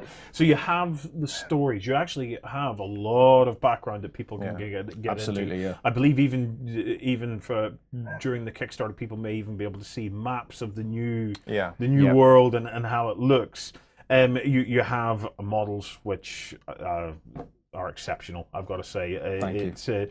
This guy here, I've just got to show him off just once more. Why not? Look at that. It's what an incredible model.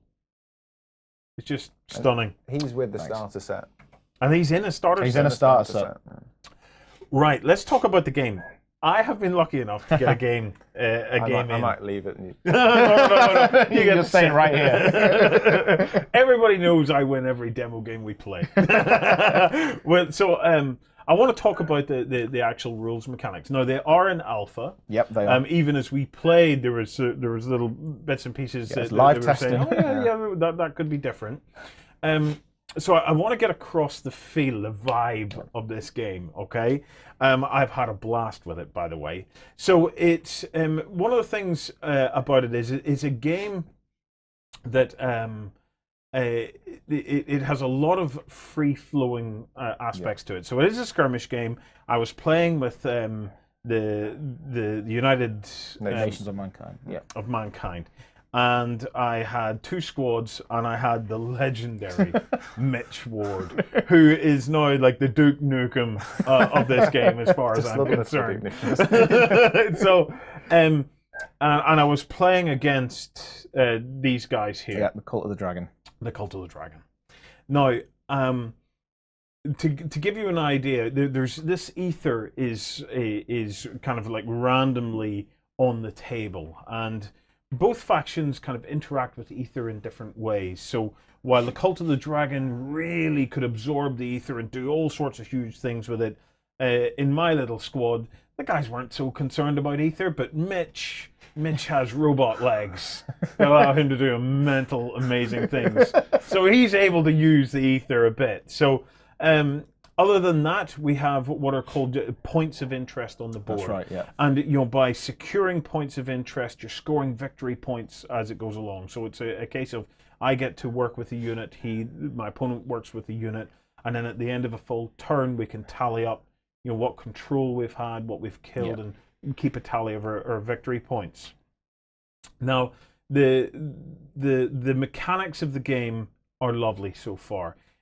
You feel like you have freedom within the world. It's a case of every unit can do a couple of actions. Yep. Okay, and you can do things like jumping, climbing, attacking, taking aim. But to give you a particular moment of when this all clicked for me is we were playing on a table with some high-rise ruined buildings, and Mitch was up on top of one building, and immediately at the start of the game started unloading fire into this bad guy here because he knew there was a threat here. So Mitch took aim, pumped in a load of fire. However, as the game progressed, he got close in his dying breath. He'd been killed. His last swipe of the game, he managed to immobilize or practically kill 2 of my team members. Mitch didn't like that. Nope. Mitch decided that he was going to throw himself from the top of the building and land and go clear, clear, because you can even heal in the game. Absolutely. And it was a case of, in so many games you think to yourself, oh, wouldn't it be cool if I could? Yeah. And it was a case of we were playing at the 2 guys that were immobilized, basically about to die, were at the bottom of this building, and I said, oh, all I want to do, I was staring in the face of losing at least one of them because of the way it worked out, unless Mitch, the mighty Mitch, could get down there and do his thing. And I said, how far can Mitch move? Well, he can move 5 inches. So if he does this the normal way, he can't even get down the building. Yep. Can he throw himself off the building? And it was just the way it worked out. I had just enough life. Absolutely. Just enough armor, and the rules were just flexible enough to allow it that actually I could. I was able to take an agility test. Yep. I was able to safely transverse the first 5 inches. And then fell the next 5 inches, and he landed and healed at the bottom of it. And then, using one of his free actions, was able to command one of his teams to then come in and get ready to heal the other guy. And it was just, and then not only did he do all that, but in the process of doing all that, he landed next to Ether, and then was able to suck the Ether into him, and then energize his shields, and Mitch became... It was fun for everyone, except the person controlling your engagement. So it was, we talk about water cooler moments, it was just the... Water cooler moments rely on games having good, tight rules that are easy to understand. And that are easy for you and your opponent to get to grips with. You're not constantly running back and forth. I've got to say, within about 15 minutes or so, I wasn't really playing from the rule book. The basics are very quick to pick up, and I was playing from the stat cards. It has a lovely dynamic of dice pools. Yep. So you're not. There's no calculations to make. You're basically just adding bonuses to your dice pool or removing minuses from your dice pool. And it's simply a case of, it's a D10, it's a decimal D10 system, yeah. And you get to throw such a satisfying amount of dice. Yeah. So it's not one of these games where it just resolves on one dice. We all like to throw a bunch of dice. There's a satisfying amount of dice. Not so much dice as to make it silly, but just a satisfying amount of like 10 D10s or 12 D10s, and then it's a 7 and above is 7 a above, success. Lucky number 7. And a 10 is a critical hit, which is worth 2. Yep, 2 that's points. it. So Which Mitch was very familiar with today, wasn't he? He was. Mitch is the man.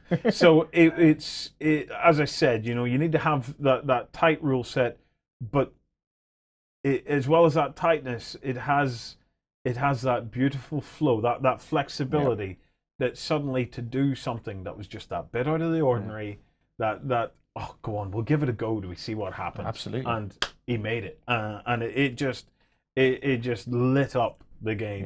Yeah. That this one character could be just utterly nuts. We're trying to have nothing where we say you can't do that. Effectively, And nobody likes to be told they can't do something. Can I get there? Well, you can do a test. You can try and jump over it. How far can you go? Well, roll the dice. If you pass the test, you'll make it. If you don't, you're going to be left in the open. But there's no, well, you can't do that. And there's no, you can throw yourself off a building. You get bad dice rolls, and Mitch lands and breaks his legs. But you get good dice rolls, he lands EMPs both his guys. Clear. I think ultimately it's about a risk assessment. It's about looking at what's on the tabletop and not being not being too shy about it, not saying, well, I'm not going to do that. It's thinking, weighing up the odds and thinking, well, it's a big play, it's a gutsy play, but if I pull it off, and the rules support that, the fact that I can pull it off, if I get it off, then I get to lord it over someone for the rest of the day. Yeah, absolutely, yeah. And who doesn't Which love I that? do. Which I do. It's a great system, even as it currently stands. There's a lot of playtesting to go. It has still. so much potential, though. So, if you do nothing else, I highly recommend that you get involved to at least get the alpha rules and pick out a few proxy miniatures and give it a go, because it's a very, very satisfying game. I've come away from the game feeling very satisfied. Cool. It's ticked a lot of my boxes. I've come away with a water cooler moment that didn't involve any bending of the rules to make it happen. I'm throwing a healthy amount of dice, and the background absolutely intrigues me. I really love the fact that this is not. It's almost like a moment in the apocalypse where it could go either way, but nobody feels weak. Everybody feels like that intake of breath before if we thought stuff got serious before, it's about to get really serious now. And it's the fact that everybody's tooled up. People are on the cusp of as I said, like World War II levels of technology development. We all know in times of war things go up, and you just get that sense of the potential of where this story can go. And I find that so exciting to be able to jump into a game and know that from what you guys have told me, that this is just the start of the story. This story will progress and progress and progress. Yeah, we plan to evolve, not just the story itself, we plan to evolve the miniatures themselves, the characters. We tell stories about these guys, and we will evolve them over time. And they may change. We may change their stat lines to accommodate the fact that we've got this really cool story to tell. They may change factions. That's a possibility that we're considering for the future, just to give people that sense of progression. This is not a static world, and like you said, there is so much potential. It's such a rich background to explore. We're hoping that people will be able to tell their own stories in this world as well. We're trying to appeal to kind of, there are all different sorts of gamers. There are some that like the kind of macro view of picking a political army, and you can just have a skirmish over a tabletop and wipe each other out if you like. But then there are guys that like to, get in there, know the characters' names, know their motivations in any given area. We're going to be really heavily scenario based. We're going to provide lots and lots of scenarios with your big train, with points of interest on the board, because we don't need to do any work if people just want to have great big armies fight each other. They can go do that. But if people want to come in to do a big story, a small story, or a take scenario, on a campaign, and as I said before, we really want to aim for the three pillars of people that want really good minis. We hope they'll like the game, because we've really tried to pull out all the stops on the minis. People that like a deep backstory, they will have that provided for them. There's a lot of fluff, a lot of background, all of the stuff we've covered, and then the individual stories will be in the rule book. And then the game itself, a game that's nice and easy to play, but has some crunch to the rules, and hopefully is fun. But we're not going for any one of those markets. We're trying to appeal to people that like minis, that like story, that like rules, and giving them all equal weight. And it's hard work balancing them, but we figured we've known each other 25 years. If now's the time that we're going to put our money where our mouth is and put a game, we don't want to compromise. Right. We don't want to compromise, basically. Well, the Kickstarter is launching on the 10th of February, so definitely worth checking it out. We have a competition. Oh yes. The guys are actually giving away this painted miniature. So let me get him in here so you can see him. So this is the limited edition Lee Kyung-min. So this is not in the starter set. It will be available on the Kickstarter, and after that, however many we've got left, we may sell them at shows, we may sell them direct. But and this one was painted by... This is painted by Awaken Realms. Yeah, so you're going to win this very miniature, painted by Awaken Realms.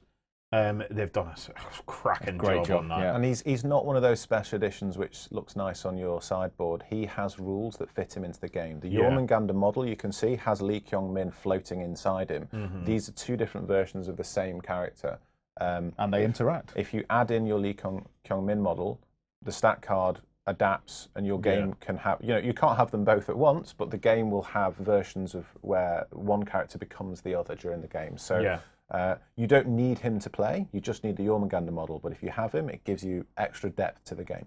Yeah. Well, if you want to be in with a chance of winning this, all you have to do is to throw a comment onto this episode over here at beastofwar.com, or on this episode over on youtube.com, or on the corresponding post on Facebook.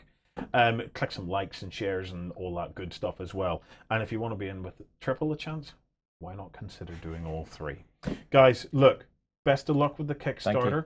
Check out the article series where you can learn about the whole run-up and all the level of detail that they've been going into. If you're ever thinking about a Kickstarter, I would highly recommend you have a read at that article series. Oh, and if there is anything, I mean, we have been getting lots of comments, and we've been trying to follow off and do further articles based on the questions we've got. But if anyone has any questions for non-industry experts, but people who are going through it right now that they're interested in, by all means comment. Leave a comment, We've tried to answer all the questions, and it's a friendly industry. We've had lots of help from everybody we've spoken to. There doesn't seem to be this sense of competition, and we're happy to help out anyone that is interested in the point of view from people who are, by the time they see this, in the middle of a Kickstarter. Yeah. Okay, right, gents, best of luck. Thank you very much. I'm really looking forward to seeing how you get on. Right, we'll head back to the studio right after we tell you about some hubs. Progress comes to a world of magic as science and the arcane combine to make marvels. Meet steampunk inventors and orc mystics at the Volsung Hub on beastsofwar.com. Keep your blaster handy, the West is a dangerous place. Fight to survive as men turn to monsters and the dead rise on the Wild West Exodus Hub at beastsofwar.com. So it's not only me that's had a chance to play Shattered Earth. You also got to go. Well, I kind of hooked the guys at the end of the day and said, you know what, do you want to give me a run through on this? Because it's kind of cool looking. I'm kind of curious here. Yeah. So I did get a game in, but I switched sides compared to you. So while you were playing the military guys, I was playing the melee beasties. And I actually surprised the creators of the game. Yeah? Yeah. Right, you know the way the leader of the beasties had a big nuke spell? Yes, he has a spell. Ender. As he's gathering ether during the game, if he saves up all his ether, or saves up a load enough of ether, people take wounds. And there's also another thing to track where as you're killing people, you're keeping a kill count, and it creates frenzy within that faction. Yeah. If you saved enough ether, and if you've created enough wounds throughout the thing, he do does 30, have, it's kind of almost like a nuclear spell that he can cast. Yeah, I can now officially say I have not only tabled the creator of this game, but also myself in the exact same turn. Right. So they've created a game that you can both lose. No, he still won. It was very close. Yeah. But I had that glorious water cooler moment of being able to say, okay, it's the end of the game, my last activation.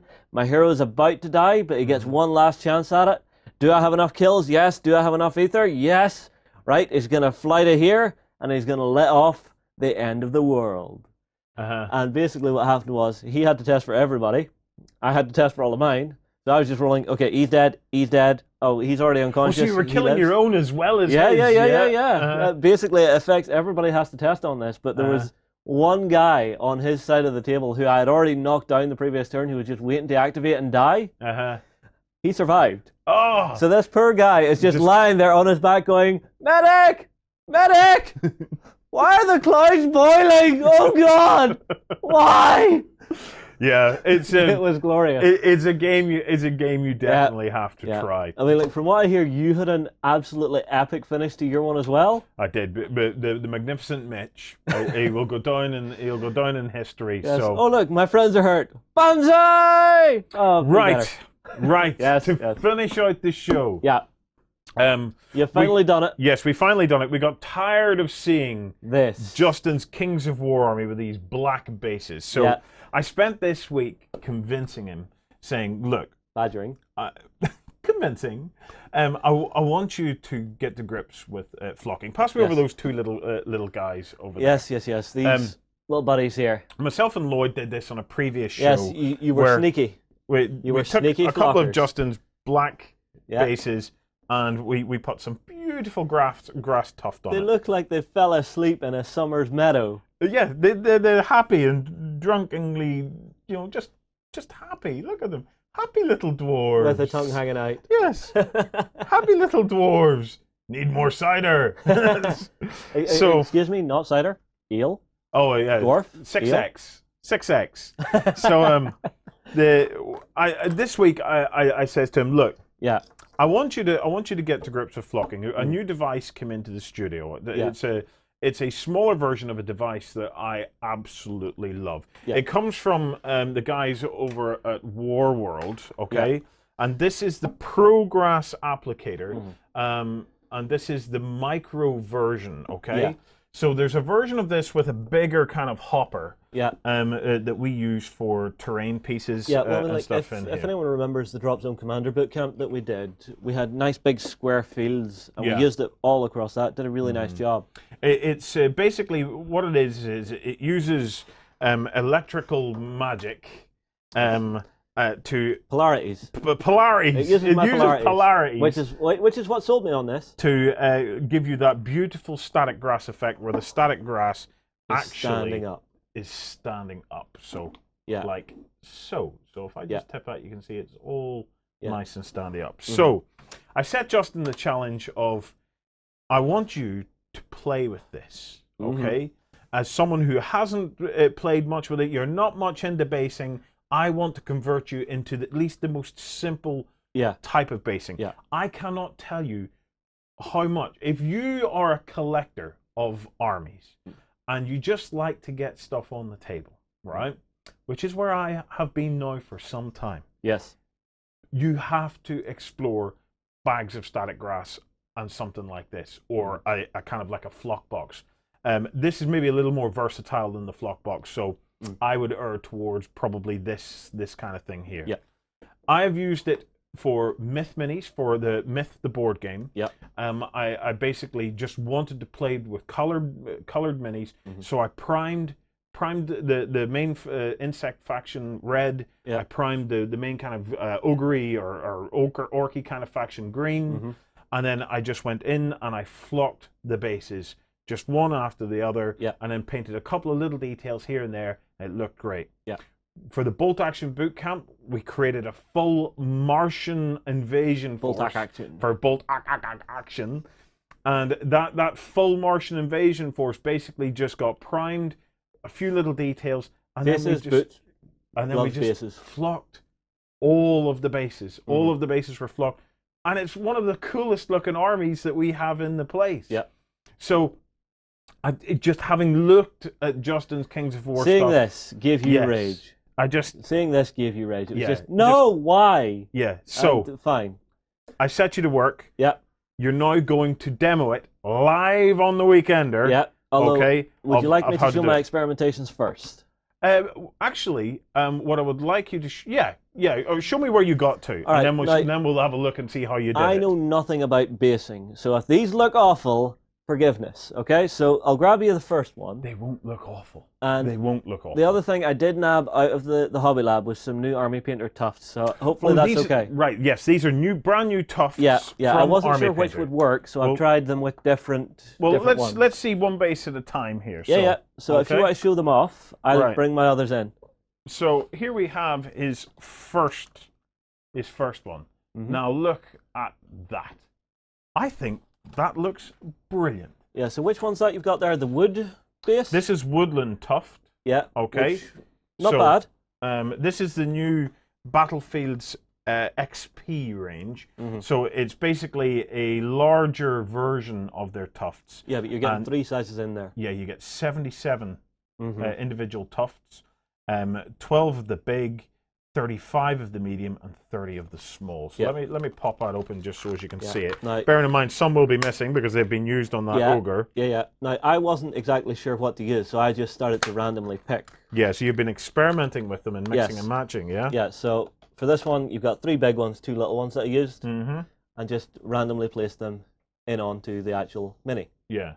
And I think they work reasonably well with the static grass I was using. I was using a mixture of summer 4mm and spring 4mm and summer 6mm grass. Yeah. Just to see if that's that the static grass that you put into the Pro applicator then. Yeah, I used 2 types of it. You know, so 4mm and 6mm, just to see if that, because what I didn't like about the ones you did was it was just one layer of really tall grass. Yeah. So I thought, you know what, I'll I'll mix it up and see if I get a different effect, which I think worked okay. The next one I tried was this is the winter turf, or winter tufts, which I quite like as well. So if I bring him in, I like this one a little better. Yeah. I think it stands out a little more against it. Yeah. But again, it's that same packaging with the 77. Yeah. What do you think of this one? I think that's actually really nice. If I had to pick the moment, I think I would go with the winter tufts. Although, you know, mixing and matching them, you know, is no bad thing. Yeah. If you're wondering what the slight, you know, difference in shade of them is, if I just open this up. Yeah. So as you can see it. Yes. I'll just hold the actual things side by side, so as you can see, there is quite a difference in the actual one's shade. a really vibrant green, the other one's that sort of dead winter green. So there you can. Yeah, you can start to see the difference a little Yeah. better. And then what did you go with? Then I tried the Highland Tuft because I like that brown look. Yeah. So this one's a little more brown. Mm-hmm.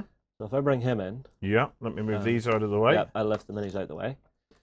So that one I liked more, but I don't think it has stood out quite so well on the miniature. I think it blends in a little more. Yeah. Whenever you look flat on at it, you can sort of see the way they actually give you little tufts of grass actually raising up higher than the rest of it. Yeah.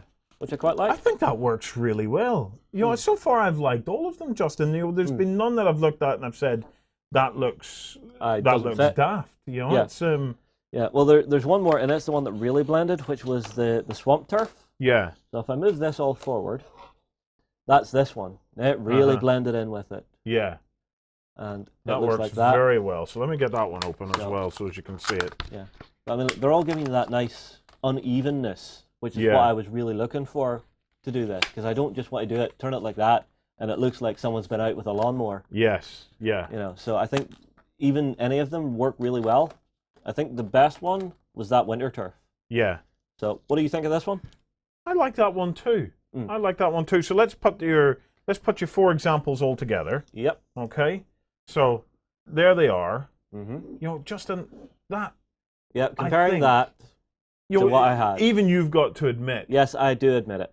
I do admit it. You know, that looks better. That does look better. Yeah. Yeah. Right. Definitely. Live demo time. Okay. Show us which one do you want to try and do? I'll do my leader because I had left him alone, just going. You know what? If this goes wrong, I meant which static grass do you oh want right, to do? I'll go with the winter. Right, that's this one, yes? Yes, I believe that's the winter one. Okay, right. Well, I'll move So these I'll go with out of it. the way. Yeah. I've got some PVA and some static grass in beneath here. 'Cause I knew this was coming. Right. So in fact, I tell you what, I'll PVA one. Yeah. You PVA the other, and we'll see what we get. All right, you're going to get me to do it as well. That's Yeah. kind of cheating now. Okay, right. Well, So, you already showed that you're willing to do some of my minis, so why not one more? Yeah. So- Right. So what are you doing? You're getting a good squirt of PVA. Good square on PVA on there. There. Because this makes it easier, because what I do is I put my good squirt of PVA on, Yeah. and then I'm just going to take a little crappy brush, one of the studio ones, which really has just been beat down and battered to hell, and then I'm just going to start spreading it out over the actual base. Yeah. Now this will actually take a few minutes, so I may go for a quick swipe here while we do it.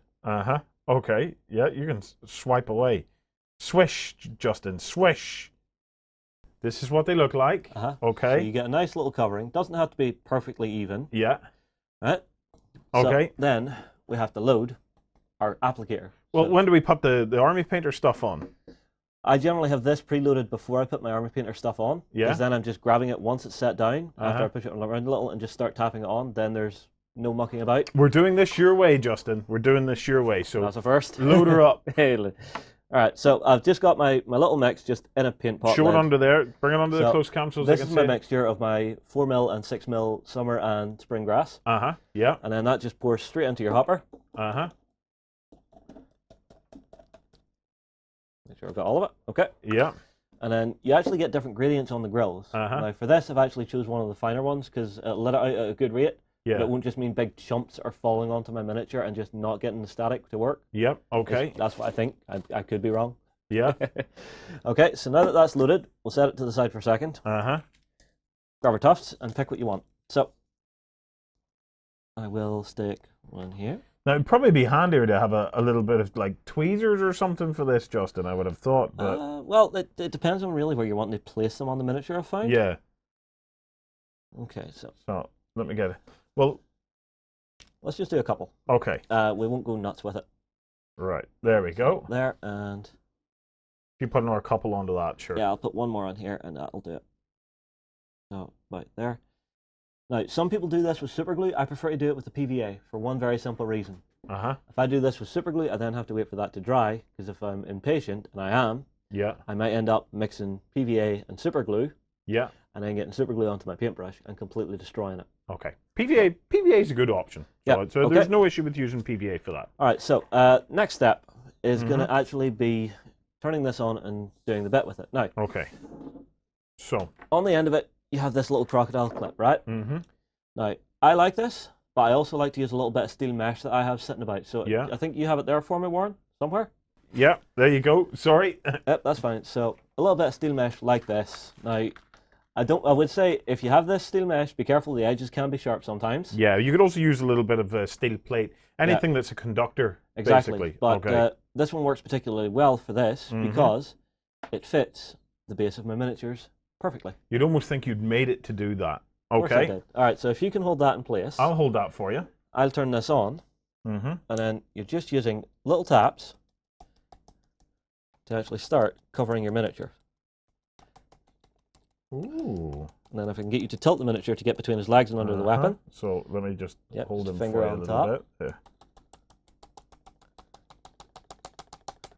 Okay.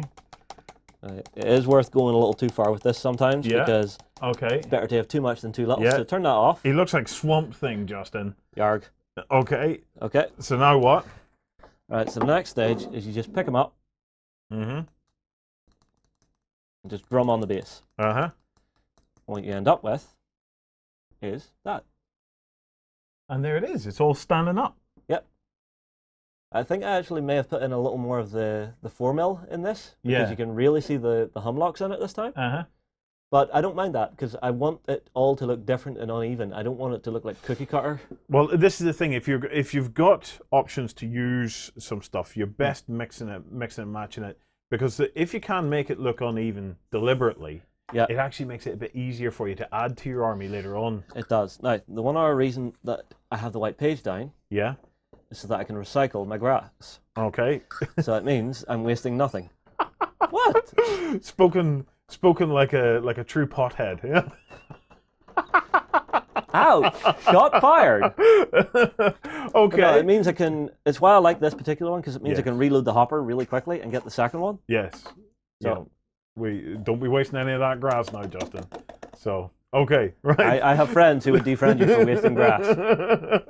Okay, you going to do the other one? Yeah, I'm gonna Go do on, the other one. let's do the other one. All Okay. right, so if we can get him under close camera here again. Right. Now let's see this time, right? I want to try and see if we can actually see it see the grass standing up. So Yeah. So go for it there. Mm-hmm. The grass comes out at a really good rate. yeah, it's why I chose that particular grill. Yeah. You know, because if you choose one that's too fine, you're not going to get enough coming out, and if you choose one that's too loose, Uh-huh. you're going to get too much and it's just going to clump. Okay. Right. That'll do. Okay. So one thing I will say: make damn sure that you turn this off Yes. before you grab this, because I have actually electrocuted myself on this at least once. Yes. Now, it's all driven by a 9-volt battery. So Yeah. when he says electrocuted, Yes, you're not, it's you're not gonna get electrocution as in you Yeah. are dead. It's electrocution as in yeah, damn it. you're going to get a bit of a jab from it, but Yeah. it's not something that's going to kill you anyway. No, we would well, think, so. if you have a pacemaker, be careful. Yes. Right. So let's see your final results then. Yeah, Okay. so let's put the entire unit together. Mm-hmm. Now that they are 100% based. Okay. Da-da-da, and da-da-da. Right. Now, Justin, tell me that It looks is better. not. That is a far better result. It isn't looks better, but it makes me realize I need to take these home and highlight them a bit. Why? I think they just look a little bit dark on the darker base now. I don't think they do. You know, sometimes, you know, on camera, you know, everything starts to look a little bit dark. But, you know, I'm looking at them with human eyes, Yes, not camera eyes. I know. And I think they look beautiful, Justin. I think It's better. You know, it is better, so fine. I give way. I will flock my army. What do you think of the This applicator? is a godsend. I mean, like, time was that whenever I was basing stuff, I was just using a little kit that I picked up from Army Painter. You know their basic one? Yes. Fantastic little kit. You get everything you need in it. But whenever it came to that static grass, you know, I was tamping it in just little clumps, and it was just flat and nasty. So definitely very, very good.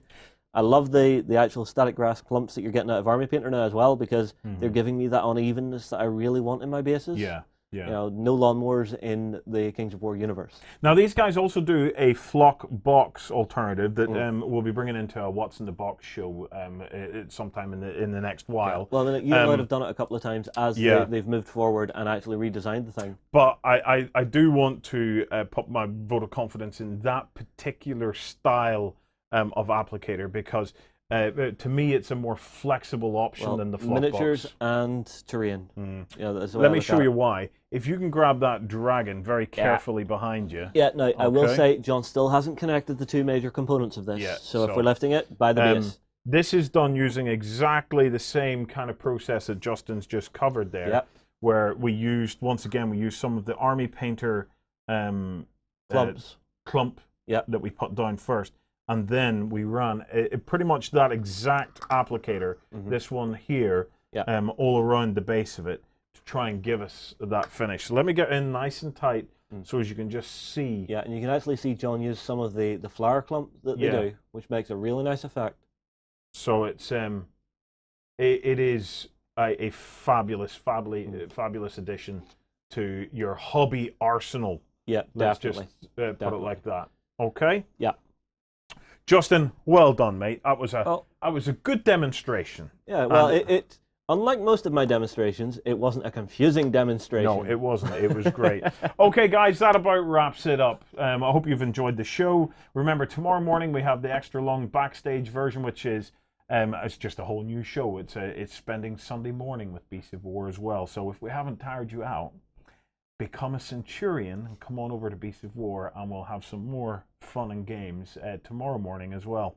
That's us for this week.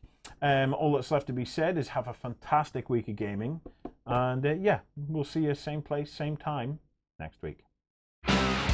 Venture into the dangerous dungeons of myth as a mighty hero and stand against the darkness.